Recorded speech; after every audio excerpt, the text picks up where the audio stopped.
Andrew Nana, depuis quelques heures, fait l'objet d'un lynchage qui ne dit pas son nom dans les réseaux sociaux. Des Camerounais, des Africains, des supporters de Manchester United, les supporters de l'Olympique Lyonnais en France, tous ces gens-là sont en train de tirer à boulet rouge sur Andrew Nana. Les amis, qu'est-ce qui s'est passé? Vous allez me demander. Je vais vous expliquer terre à terre et étape par étape pourquoi est-ce que, à l'heure où je vous parle, ça fait peut-être 2 heures de temps que ce lynchage médiatique a commencé. Pourquoi est-ce qu'Andrew Nana est autant lynché sur la toile depuis 2 heures de temps? C'est en prélude au match de l'Europa League qui oppose son équipe Manchester United à l'Olympique Lyonnais, ce club de France. Aujourd'hui était dans la conférence de presse d'avant-match, ce match qui aura lieu demain jeudi. Et en prélude à ce match, donc, Andrew Nana a cru bon de dire à certains journalistes que, voilà ce qu'il a dit. Il a dit à certains journalistes que il pense que Manchester United est meilleur que Olympique Lyonnais et que en tant que meilleure équipe, en principe, les gars devraient aller gagner à Lyon. Voilà tout simplement ce que Andrew Nana a dit. Je sais que ce qu'il avait dit là maintenant va me valoir également un lynchage. Les gars qui n'aiment pas la tête d'Andrew Nana vont venir ici là, baisser les aigreurs en bas de la vidéo, mais ça ne fait rien. Je vais quand même dire ce que je pense. Quand Andrew Nana m'aime souvent ici là, moi-même je le lynche très mal. Mais le jour qu'il n'a rien fait, il faudrait aussi que je sois assez lucide pour dire que les propos d'Andrew Nana, dans le fond, ne représentent rien par rapport au lynchage médiatique qu'il est en train de subir. Oui, les amis, Andrew Nana a tout simplement dit que Manchester United, c'est une meilleure équipe que Olympique Lyonnais et qu'en tant que telle, elle est censée aller gagner là-bas si United joue son meilleur jeu. Quand Manuel Matich, c'est un joueur de l'Olympique Lyonnais, un joueur qui a joué également dans le championnat anglais, qui joue désormais à Lyon, est arrivé dans une conférence de presse. Les journalistes lui ont dit que voilà ce qu'Andrew Nana a dit concernant votre équipe Lyon. Qu'est-ce que vous pensez de ça? Lui, donc, il est parlé du dos de la cuillère. Il dit à Andrew Nana que quand on sait qu'on est faible, on doit fermer sa bouche. C'est ce qu'il dit à Andrew Nana. Et que quand on est le pire gardien de l'histoire de Manchester United, on devrait la boucler. C'est ce que Manuel Matich a répondu par rapport à ce qu'Andrew Nana a préalablement dit, que je venais de vous dire, les amis. S'il faut mettre ça sur la balance, les amis, est-ce que ce n'est pas un peu fort de la part du joueur de Lyon? Même si c'est que il dit est vrai, mais il n'était pas obligé de le dire. Parce que je suppose que c'est par rapport aux statistiques que Matich dit qu'Andrew Nana est le pire gardien de l'histoire de Manchester United. Bon, c'est de bonne guerre, hein. Certains vont venir me dire, c'est à la guerre comme à la guerre. Je suppose que quand Onana a prononcé ces paroles, c'était pour donner un peu du punch à ses coéquipiers, gars. Un peu pour encourager ces gars que non, nous sommes United. Nous devons aller là-bas gagner. Je suppose que c'était dans cet esprit-là.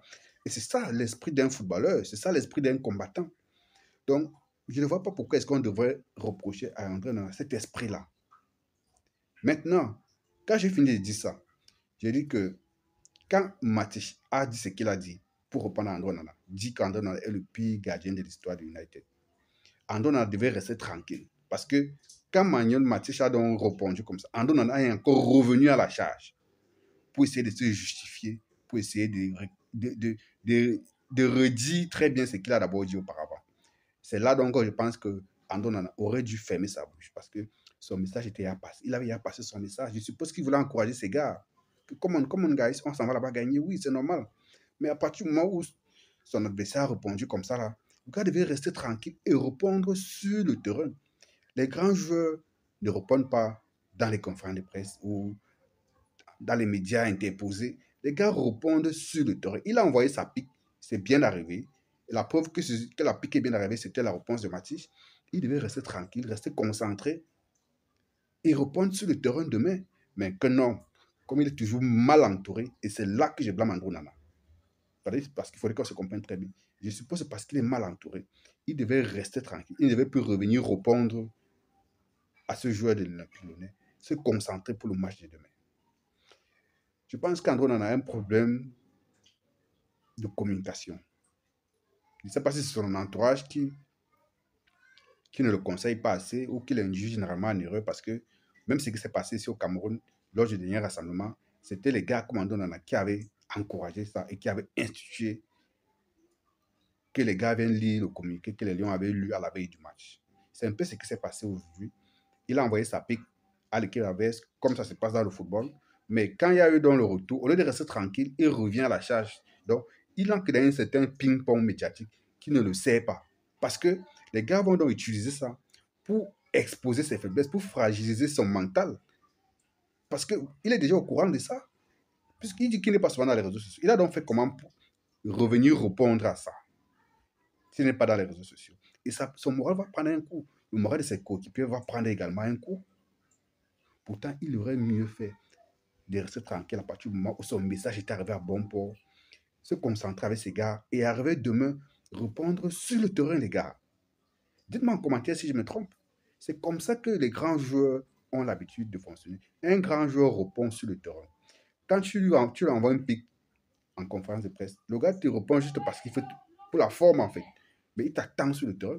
Vous savez comment Lionel Messi répondait, non? Il ne parlait jamais. Quand tu fais le woyo au stade là, il montre sa main comme ça là.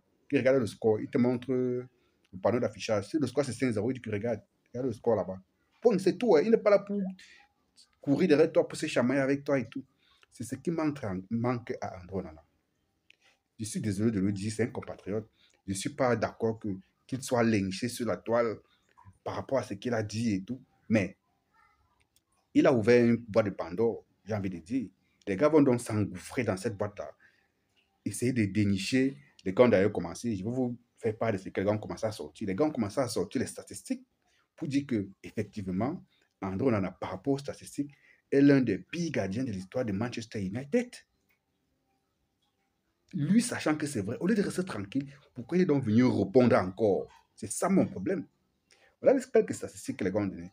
Les gars disent que David De Gea, l'Espagnol, qui était là avant Onana, qui a fait, je crois que 9 saisons à United, qu'on a chassé comme un malpropre pour appeler un André Onana, qui encaisse 2 fois plus de buts que lui en une saison.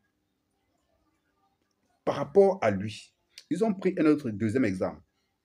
Fernand Mendy, un Africain comme André Onana, le gardien sénégalais. Vous connaissez, je dis même Fernand Mendy, Edouard Mendy autant pour moi. Le gardien sénégalais qui a été dans les goals de Chelsea. Ils ont pris les performances d'Edouard Mendy là, comparé avec ceux d'André Onana. Oui, ils ont pris les performances et comparé avec celles d'André Onana. Écoutez très bien, voilà les performances que vous affichent. Ils disent que Edouard Mendy, en 105 matchs, a eu 48 clean sheets, 86 buts encaissés en 3 saisons. 3 saisons, donc 3 ans. Pendant ce temps, André Onana, 92 matchs, 23 clean sheets seulement, 136 buts encaissés en 2 saisons, les amis. Faites le ratio. Donc, les statistiques ne mentent pas. Mais est-ce qu'il fallait qu'on en arrive là? Comme il a voulu répondre, les gars sont allés sortir les stats pour dire que malheureusement, le foot aujourd'hui, c'est aussi les statistiques. On a beau reconnaître qu'André Onana est un leader, il a un certain charisme, il a un beau jeu au pied et tout, mais c'est pas ça. C'est pas là-bas que les gars l'attendent. Les gars l'attendent dans les cages. On l'attend avec les clean sheets, on attend avec les arrêts décisifs. Tant qu'il n'aura pas ça avec ses clubs ou avec son pays, le gars fera toujours l'objet de lynchage médiatique, surtout si, à un moment donné, il n'apprend pas la boucler. La première pique, c'était dans l'esprit du game. Moi, je le répète, parce qu'il fallait qu'on se comprenne. Parce que vous, on se connaît, vous allez venir dire que la première pique était dans l'esprit du game. Maintenant, quand Mathieu a dit que, d'accord, s'il a dit ça, il faudrait qu'il apprenne à se taire parce que quand on est le pire gardien de l'histoire de United, on devrait apprendre à la fermer. Là, on en a devait rester tranquille, se concentrer pour attendre son match de demain pour répondre sur le terrain. Là, maintenant, il allait répondre encore. Il est en train de saper le moral de ses propres coéquipiers, saper son propre moral parce que demain, alors, les gars de Lyon vont jouer avec beaucoup d'orgueil. Je ne sais même pas si le courant de ça. Dans tous les cas, on attend de voir demain comment est-ce qu'André Onana saura réagir sur le terrain. Mais sinon, entre nous, Camerounais, je pense que nous devrions soutenir André Onana parce que s'il réalisait des bonnes performances, c'est de bonnes augure également pour nous qui sommes Camerounais, les amis. Donc, quand il s'agit d'un conflit à l'extérieur, sachons taire d'abord nos querelles internes là, pour soutenir notre frère Andro Nana. Vous avez vu dans mon propos, j'ai commencé par dire que son premier propos, il n'y avait aucun problème. C'est pas la suite qu'il devait garder son silence. C'est tout. Mais après, maintenant, je dois soutenir mon gars, mon compatriote, mon frère. Je ne vais pas je vais pas l'envoyer à la vindicte populaire. Non. Où est dans le sentiment de patriotisme là-dedans? Les amis, Andro Nana, c'est notre frère. Donc, nous devons le soutenir. Ciao.